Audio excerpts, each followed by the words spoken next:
अधिवक्ता विष्णु शंकर जैन ओवैसी के खिलाफ गए कोर्ट। श्री जैन ने कहा कि अनुच्छेद 102 के भाग घ में लिखा है कि ऐसे संसद सदस्य को अयोग्य घोषित किया जा सकता है जो दूसरे राष्ट्र के प्रति श्रद्धा रखता हो। एआईएमआईएम सांसद असदुद्दीन ओवैसी के खिलाफ राष्ट्रपति द्रौपदी मुर्मू से शिकायत की गई है। वकील हरिशंकर जैन ने दूसरे राष्ट्र के प्रति आस्था दिखाने के कारण उनकी संसद की सदस्यता रद्द करने की मांग की है। ओवैसी ने लोकसभा में शपथ लेने के बाद जय फिलिस्तीन के नारे लगाए थे। इसे बाद में कार्रवाई के रिकॉर्ड से बाहर कर दिया गया था। वकील हरिशंकर जैन ने असदुद्दीन ओवैसी के खिलाफ इस मामले में राष्ट्रपति से संविधान के अनुच्छेद 102 और 103 के तहत शिकायत की है। उनके बेटे विष्णु शंकर जैन ने ये जानकारी एक्स ट्विटर के जरिए दी है। उन्होंने बताया है कि हरिशंकर जैन ने ओवैसी की सदस्यता संसद सदस्य के रूप में खत्म करने की मांग की है। ऐसी ही एक शिकायत एक और वकील विभोर आनंद ने भी लोकसभा सचिवालय से की है। संविधान के अनुच्छेद 102 में वह स्थितियां बताई गई हैं, जिनके अंतर्गत किसी संसद सदस्य को अयोग्य घोषित किया जा सकता है। अनुच्छेद 102 के भाग घ में लिखा है कि ऐसे संसद सदस्य को अयोग्य घोषित किया जा सकता है जो भारत का नागरिक नहीं है या उसने किसी दूसरे राष्ट्र की नागरिकता ले ली है। इसके अलावा उसे इस आधार पर भी अयोग्य घोषित किया जा सकता है यदि वह दूसरे राष्ट्र के प्रति श्रद्धा रखता है। वहीं संविधान का अनुच्छेद 103, अनुच्छेद 102 के तहत किसी संसद सदस्य को अयोग्य ठहराए जाने को लेकर फैसला संबंधी शक्तियां देश के राष्ट्रपति को देता है।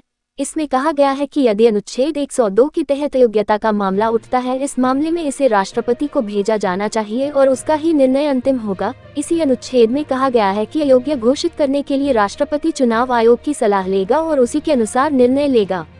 असदुद्दीन ओवैसी की शपथ के बाद जय फिलिस्तीन का नारा लगाने के मामले में संसदीय मामलों के मंत्री किरेन रिजिजू ने कहा, हमारी फिलिस्तीन या अन्य किसी राष्ट्र के साथ कोई दुश्मनी नहीं है। संसद सदस्यों का शपथ लेने के बाद दूसरे देश के समर्थन में नारे लगाना सही है या नहीं, हमें इसके लिए नियमों को देखना होगा। विरोध के बाद के ओवैसी के जय फिलिस्तीन बोलने को लोकसभा की कार्रवाई के रिकॉर्ड से निकाल दिया गया है। इंडिया न्यूज 28 के लिए ब्यूरो चीफ राकेश जैन की रिपोर्ट।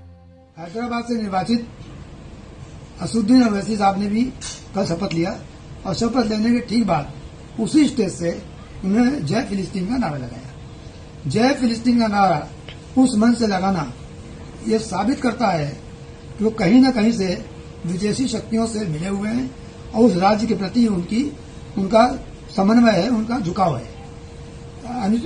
भारतीय संविधान के अनुच्छेद 102 में साफ लिखा है कि जो व्यक्ति इन एलिजेंस और एडियरेंस जो फॉरेन स्टेट होगा वो अयोग्य माना जाएगा, डिस्क्वालीफाई माना जाएगा। और ये बहुत सीरियस मामला है, पूरे देश को झकझोर कर रख दिया है, क्योंकि यहाँ का एक सांसद किसी विदेशी शक्तियों से मिला हो, उनके प्रति उनकी श्रद्धा हो, ये बात यहाँ बर्दाश्त नहीं हो सकती है। और इसीलिए आर्टिकल 102 बनाया गया है कि ऐसे लोग यहाँ सांसद नहीं हो सकते, उसके डिस्क्वालीफाई है। कल मैंने राष्ट्रपति महोदया को एक याचिका दायर की है उनके समक्ष, और उसमें साफ साफ लिखा है कि आर्टिकल 102 के तहत ओवैसी जी को डिस्क्वालीफाई किया जाए और उसके लिए 103 में मामला इलेक्शन कमीशन में भेजा जाए, उनकी रिपोर्ट मंगाई जाए। और मामला इस समय माननीय राष्ट्रपति महोदया के पास विचाराधीन है और मुझे पूरी उम्मीद है कि सारी सुनवाई के बाद अंत में ये बात निकल कर सामने आएगी कि फिलिस्तीन का नारा लगाना आर्टिकल 102 का उल्लंघन है और वो एक सांसद को डिस्क्वालीफाई बनाता है, अयोग्य बनाता है संसद सदस्य। क्या आप निर्वाचन आयोग के समक्ष भी अपना पक्ष रखेंगे? जी बिल्कुल, निर्वाचन आयोग बिल्कुल तय है कि नोटिस दोनों पक्षों को जारी करेगा और निर्वाचन आयोग के सामने उपस्थित होकर मैं अपना पक्ष रखूंगा और ये साबित करूंगा कि किसी भी विदेशी शक्ति के प्रति अपना झुकाव दिखाना, उनसे संबद्धता रखना, ये 102 के तहत अयोग्यता हो जाता है और आर्टिकल 102 को उल्लंघन है। और आर्टिकल 102 बनाने का पर्पज यही है कि कोई व्यक्ति, भारत में रहने वाला कोई व्यक्ति किसी विदेशी राज्य के साथ किसी प्रकार का झुकाव या उनके साथ स्नेह न रखे।